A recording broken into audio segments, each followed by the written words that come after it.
दर्शकों, बात आज के चैनल के कार्यक्रम खबरदार खबरों में आपका स्वागत है। आपको बता दें कि इस कार्यक्रम में हम आपको देश दुनिया की दमदार खबरें विस्तार में बताएंगे। तो लीजिए आज की खबरदार खबरें।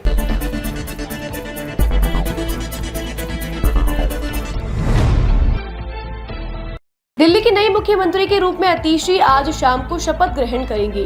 अतिशी के साथ 5 कैबिनेट मंत्री भी शपथ लेंगे। इनमें सौरभ भारद्वाज, कैलाश गहलोत, गोपाल राय, इमरान हुसैन और मुकेश अहलावत के नाम शामिल हैं। शपथ ग्रहण समारोह दिल्ली के राजनिवास में होगा। अतिशी दिल्ली की तीसरी महिला मुख्यमंत्री होंगी। इससे पहले सुषमा स्वराज और शीला दीक्षित दिल्ली की मुख्यमंत्री रह चुकी हैं। जम्मू कश्मीर विधानसभा चुनाव की ड्यूटी पर जा रहे बीएसएफ के जवानों की एक बस शुक्रवार को हादसे का शिकार हो गई। यह हादसा जम्मू कश्मीर के बड़गांव में हुआ। हादसे में बीएसएफ के 4 जवान शहीद हो गए, वहीं 36 जवान घायल हो गए हैं। बताया गया कि चुनाव ड्यूटी के दूसरे चरण के लिए बीएसएफ द्वारा किराए पर ली गई एक सिविल बस मध्य कश्मीर के बड़गांव जिले के वतहरहल इलाके में ब्रेल के पास खाई में जा गिरी।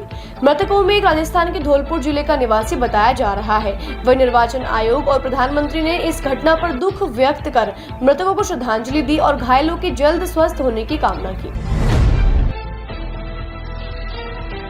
उत्तर प्रदेश के बहुचर्चित सुल्तानपुर ज्वेलरी शॉप डकैती कांड में शामिल एक और अपराधी अजय के साथ पुलिस की मुठभेड़ हो गई। पुलिस ने अजय यादव को पैर में गोली मारकर गिरफ्तार कर लिया है। अजय यादव के ऊपर 1 लाख रुपए का इनाम रखा गया था। उसे जिला अस्पताल में इलाज के लिए भर्ती करवाया गया है। इससे पहले इस डकैती में शामिल रहे 1 लाख रुपए के इनामी मंगेश यादव को यूपी एसटीएफ ने मार गिराया था। समाजवादी पार्टी के प्रमुख अखिलेश यादव ने इसे फर्जी एनकाउंटर करार देते हुए योगी सरकार पर हमला बोला था। अखिलेश यादव कुछ दिन पहले मंगेश यादव के परिवारजनों से मिले थे।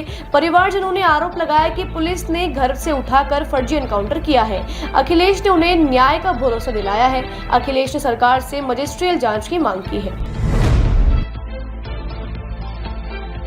श्रीलंका में राष्ट्रपति के चुनाव के लिए आज सुबह 7 बजे से मतदान शुरू हो गया है। 2022 के आर्थिक संकट के बाद श्रीलंका में ये पहला आम चुनाव है। चुनाव के लिए श्रीलंका में 13,400 से अधिक मतदान केंद्र बनाए गए हैं। कुल 38 उम्मीदवार मैदान में हैं तथा 1.7 करोड़ पंजीकृत मतदाता मतदान करेंगे।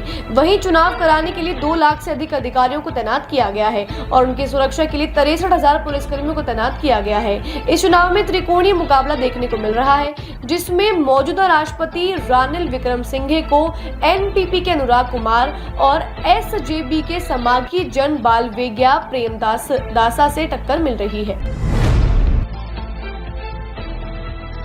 नेशनल कॉन्फ्रेंस के उपाध्यक्ष उमर अब्दुल्ला ने शुक्रवार को कहा कि भारतीय जनता पार्टी जम्मू कश्मीर में त्रिशंकु विधानसभा चाहती है ताकि केंद्र शासित प्रदेश में राज्यपाल शासन जारी रहे, लेकिन लोग इस षड्यंत्र को सफल नहीं होने देंगे।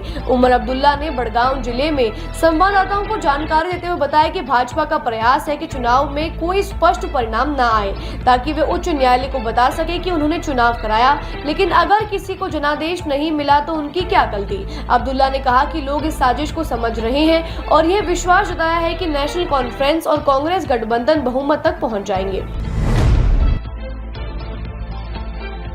देश के सबसे बड़े अस्पताल अखिल भारतीय आयुर्विज्ञान संस्थान के स्टूडेंट बीते 20 दिनों से धरने पर है। स्टूडेंट्स का कहना है कि वे अपनी मांगों को लेकर प्रदर्शन कर रहे हैं, लेकिन एम्स प्रशासन उनकी कोई सुनवाई नहीं कर रहा है। इससे वे हताश और निराश हैं। स्टूडेंट्स ने बताया कि वे ऑप्टोमेट्री की पढ़ाई कर रहे हैं, लेकिन ना ही उनकी क्लासेस चल रही है और ना ही कोई टीचर उन्हें पढ़ाने के लिए आता है। उन्होंने बताया कि स्वास्थ्य एवं परिवार कल्याण विभाग ने जो करिकुलम को तैयार किया है उसे भी लागू नहीं किया गया है। अलग अलग राज्यों से पढ़ाई के लिए आए छात्रों को छात्रावास की सुविधा भी नहीं उपलब्ध कराई जा रही है, जो महिला सुरक्षा का सवाल खड़ा करती है। छात्रों ने कहा कि प्रशासन लाठीचार्ज करने की धमकी दे रहा है। केंद्रीय गृह मंत्री अमित शाह आज जम्मू में चुनाव रैलियों को संबोधित करेंगे। भाजपा के एक वरिष्ठ नेता ने बताया कि अमित शाह शुक्रवार रात को दिल्ली से जम्मू पहुंचे और सीधे राज्य के अतिथि घर चले गए। अमित शाह ने आज सुबह जम्मू से पुंछ के लिए उड़ान भरी। मेंढर में उन्होंने अपनी पहली रैली को संबोधित किया। वहां से सूरनकोट में दूसरी रैली को संबोधित कर वे अखनूर के लिए रवाना हो गए।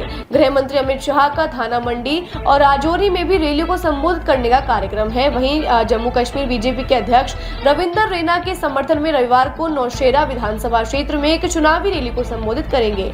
अमित शाह ने कहा कि जम्मू के लोगों को हमने दूसरी बार आजादी दिलाई है। केंद्रीय रक्षा मंत्री राजनाथ सिंह अपने एक दिवसीय दौरे पर आज झारखंड के चतरा पहुंचे। सुप्रसिद्ध माता भद्रकाली के मंदिर पहुंचकर दर्शन पूजन किया।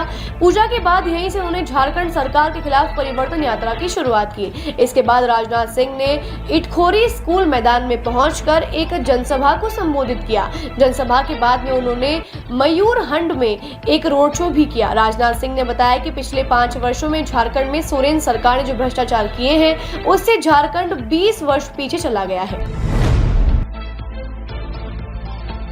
महाराष्ट्र के विपक्षी खेमे महाविकास अघाड़ी में सीट शेयरिंग का फॉर्मूला लगभग तय हो चुका है। सूत्रों के मुताबिक राज्य की कुल 288 सीटों में से 100 सीटों पर उद्धव ठाकरे, 100 सीटों पर कांग्रेस और 84 सीटों पर शरद पवार चुनाव लड़ेंगे। बची हुई 4 सीटें सहयोगियों के लिए रखी गई है। शरद पवार ने बताया कि तीनों ही पार्टियां 60% सीटों पर एक मत है।